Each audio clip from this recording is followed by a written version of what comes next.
Si Jesus mao ang gitawag og manluluwas. Unya kining maong kaluwasan gihatag sa Ginoo nganhis kalibutan aron luwason ang kalibutan sa kaulipnan sa sala. Lingay mong tupad ing naulipon pa ka sa sala. Naulipon pa. Naidaghan, naulipon, apil na ning nanagwali, naulipon sa sala. Pag wapa mo abot si Jesus sa gihisgutan diri sa ikaduhang pagbasa, doon na sila'y paagi pagwagtang sa sala, kaning pagsunog o mga karne, kanding, karnero, baka, motoy ilang paagi nga gitudlo sa Ginoo, gihimuag balaod ni Moises aron pagwagtang sa sala. Pero wa gyud to kaepekto matud pas ikaduhang pagbasa, wa to makaepekto kay ang mga tao sige lang gyapon pakasala. Ang sala sige lang gyapon og ulipon sa tao, wa lang gyapoy malangit. Mao to ang katapusan na gyung gihimos Ginoo, ang pagpaanhi sa bugtong anak sa Dios, ang gitawag og Mesiyas. Unya ni kuyog na siya, kuyog nato, og siya nagyud maoy giihaw. Og diha dapita matud pa sa ikaduhang pagbasa, nabag-o na ang kasabutan. Ang sa may nakabag-o kay ang musunod sa pulong sa Ginoo, sa pulong ni Jesus, maluwas na kanang lahos tigid ngadto sa langit. Mo nang sugod na taog deklarar og mga santos. Before si Jesus nianhi og nabanhaw og nisakas langit, wala tay gideklarar nga santos. Kay wap aman ma-establish pagbalik ang gitawag nato perfect connection sa tao ug sa Ginoo. Nahitabo ni pag-abot ni Jesus. Pero kining maong pagkahiusag balik sa Ginoo ug sa tao, nahitabo ni siya pinaagi sa pag-uyon ni Maria, ang mahal nga Birhen Maria. Kay plano naman sa nas Ginoo sa pagkahugno gyud sa relasyon kadtong nakakommit na ang tao og original sin, si Adan og si Eva, gipun-an na ginis mga kaning tawag personal sins, ang pagkamasinupakon sa tao. Nagsaad ang Ginoo nga dunay babae nga ulay nga magsabak og lalaki. Mo na gihisgutan sa atong unang pagbasa. Usa ni kakabubuton sa Ginoo nga dili matugkad sa tawhanong pagsabot. Usa ka ulay nga babae magmabdos og Ginoo, og kining maong Ginoo tawgon og Emmanuel, ang Ginoo, ang Dios uban kanato. Nya pinaagi aning pagpakig-uban sa Ginoo nato, maluwas ta. Nilingian sa imong tupad ina kuyog mo sa Ginoo kanunay, kuyog kanang wa mulingi gikuyogan na si Yawa. Kay kanang yawa, garbo nga nya kanang garbuhon di man na mulingi-lingi. Di ba? Stiff neck ang tawagan na sa in English, stiff neck. Sige, usbang sa tamo palingi. Kaya naiwa mulingi. Sige, lingi ay mong tupad. Last chance na lang ninyo. Lingi ba sa imong neighbor? Ing na kuyog mo kanunay ni Lord. Ing na kano. Yun mong liging tanan. Bahala na mo diyan. Mauna, niabot na ang kaluwasan, pero wa sad mawagtang ang sala. Ang kapildihan ngadtos impierno ug ang kaluwasan ngadtos langit nagkuyog dinhis kalibutan. Pero pasalamat nga nakakuyog na gyud ang kaluwasan, pero dili na pasabot nga automatic nga ang tanang tao maluwas na.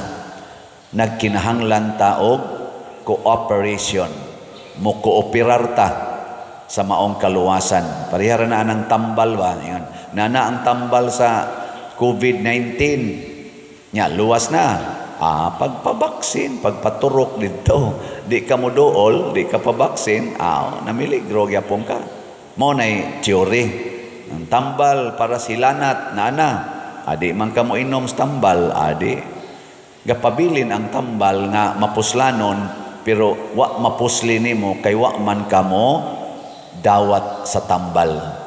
Ang question di ay, mapariha ba ka ta sa mahal nga Birhen Maria nga maoy unang midawat sa kaluwasan? Kinsa ninyo dinhi ang musunod sa mahal nga Birhen nga mudawat gyud sa Ginoo? Taas ang kamot. Huy, kinsa ma inyong dawaton di ay? Ang yawa? Pag-sure mo di ay? Na, mauna ni ron. Abi ba na ako kining tanang nanimba, padoong na ginis kaluwasan, padoong sa dinis impierno.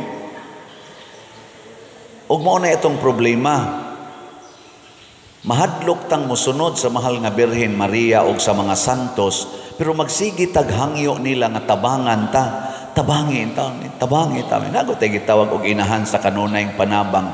Nyag magkuan sa tani San Roque, maggusos ta, magkanta ta, San Vicente, tabang gihapon ang atong pangayoon. Pero inig-ingon mosunod mo sa ilang gibuhat nga midawat gyud Ginoo. Dili ta. Di madapa din. Og magpabilin tang ingon ani, magpabilin ang kaluwasan nga nias kalibutan pero jutay ra ang makapahimulos. Muna diri sa atong tubag sa Salmo, sa tuy atong tubag, ania ako Ginoo, mianhi ako aron pagtuman sa imong kabubuton. Tinuod ba ni ron mao ni inyong baruganan sa inyong pag-anhis misa? Ha? Mutuman na mo ron sa kabubuton sa Ginoo? O musupak tas kabubuton sa Ginoo, pasabot ni kuyog tas kabubuton si Yawa. O kung daghan kaing mga tao nga magsunod sa kabubuton sa Yawa, malusno ang kalibutan, dili maluwas. Perdition, dili salvation ang mahitabo. Kaya nga naman, ang nag-operate sa tong kinabuhi, mauman ang sala, ang kabubuton sa Yawa, dili ang kabubuton sa Ginoo. Dinhi sa Pilipinas, i-check nato, naa pa ba ang immorality? Kanang magpuyo-puyo, mag same-sex, prostitution, kanana ang premarital sex, naa pa ba? Maghinay. Wa na? Naa pa ba ning mga social sins, sama anang drugas, drug addiction? Naa pa ba? Naa pa ba ning graft and corruption?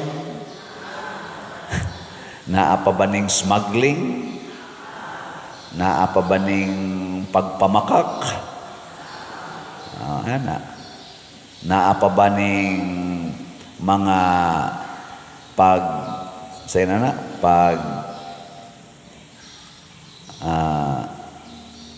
tuis o pag manipulate sa atong mga balaod?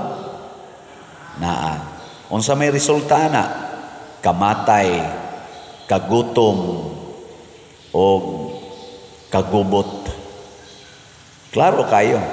Naabay kamatay ros atong katilingban? Naabay kagubot? Naasad. Naabay kagutom? Naasad. Muna, nanginahanglan tag kaluwasan ani, gusto kitang maluwas ani, na naman, na ang solusyon. Pero kay di man ta mosunod sa Ginoo, di man ta mo dawat niya sama sa pagdawat sa mahal nga Birhen o sa mga santos, maglisod og lihok ang kaluwasan. Parehara na sa sakyanan ba, di na mo andar, pero di man gid mo ilisan ang dautan nga pisa, imo man yung ipamugos nga kana ra yung pisaha mo igamiton, di man nimo ilisan, di ginakadagan og tarong imong sakyanan. Moingon ginang mekaniko, palitin ig branyo palitin ig bag-o. Para sa imong ligid, flat na, buslot na, maog yung imong gamiton, di gini mo ilisan, di ginakadagan og tarong imong sakyanan. Muna karong panahon sa eleksyon, karong midterm election, mangilis na ta.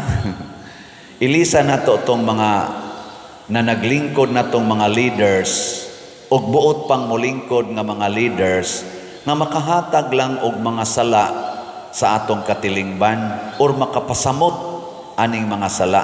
Atong pilion katong makapaminos-minos. Kato bang dili ba mo kapasamot sa sala? Dili makapadugang sa paglaganap sa drugas, sa immorality, sa graft and corruption, sa kaning mga insurgency, kaning niang mga bisyo sama ng sugal. Kinsa nay makapaminos ana sa atong tan-aw karos mga kandidato mo na atong challenge ug maunay kabubuton sa Ginoo in relation sa atong eleksyon karong moabot. Sa sa kuan lang sa national level sa atong nasod. Kaya na magitay atubang ron nga eleksyon. Nagsigi naman nagpangumpanya ang more than 40,000 ka mga kandidato gikas pagka-senador hangtod sa pagka-konsehal sa lungsod o sa syudad. Atong analyson, maningkamo ta uban sa lamdag sa Ginoo, tan-aw nato ani nya ang pinaka number 1 ron nga mga teams, Team Duterte, Team Marcos. Unahon na natog analyze nya human ang mga independente atong analyson. Kaning team nga Duterte, doon na ba ni sila'y kapasidad o commitment nga ipaubos ang mga sala nga atong gihisgutan nga naaro sa atong nasod? Kining Team Marcos, naa ba ni sila anang kapasidad o commitment sa pagpaubos sa mga gihisgutan nato? Mailhan na nato kay magsigi na sila condemn sa ilang pagpangumpanya, magsigi na sila condemn sa mga sala. Dili gani mo condemn sa mga sala ang maong kandidato, dili gani mo kondina niining mga drugas, mga graft and corruption, smuggling, immorality, mga sugal nga illegal. Di gani mo condemn mga terrorism, automatic dili na nato pilion. Ngano man, wa man gani gi-condemn sa baba, samot na gyus buhat. Di ba? Magduda pa man gani tanang mo condemn sa baba kay matud pa ni Kristo, words is useless without the action. Kanang pagsigi ninyo ingon, Ginoo, Ginoo, di na makaluwas ninyo. Butang igyog buhat, magduda pa man ganita nang nagsigig ingon Ginoo, Ginoo, Ginoo. Ano yaman na din nanimba, nagmisa ganing usa. Magsigig ingon matuman ang imong pagbuot dinhi sa yuta, maingon sa langit. Magduda pa man ganita na. Di ba? Unsa nakagwa gid na niya gibungat. So ato na nang hunongon pagbutar. Nya kamoron, nanamoy idea kinsa inyong butaran. No, sige, bahala na mo diya. Ikaduha, arita sa personal level. Kita matag-usa nga nanimba o kitang tanang mga Katoliko for that matter ug mga nagtuo ni Kristo, ipakita nato sa kalibutan nga atong buntugon ang mga sala.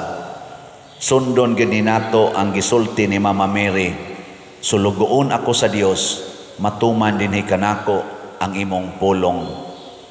Matud pas ikaduhang pagbasa, ang gikinahanglan sa Dios mao ang mahinulsulon o mapaubsanon na kasing-kasing nga kanunay moingon, ania ako o Dios aron pagtuman sa buot mong ipabuhat kanako. Sige, testing lang ni.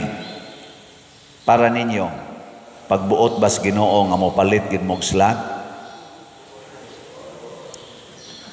Kinsa ninyo ron karong adlaw, karon lang si manaha, kutob karong Domingo, mo palit gyud slot taas ang kamot. Ang di mo pataas, kamo na mag-igo. Kutob las Domingo, kinsa mo palit og slot. Wa katunga. Aso brother, congratulations.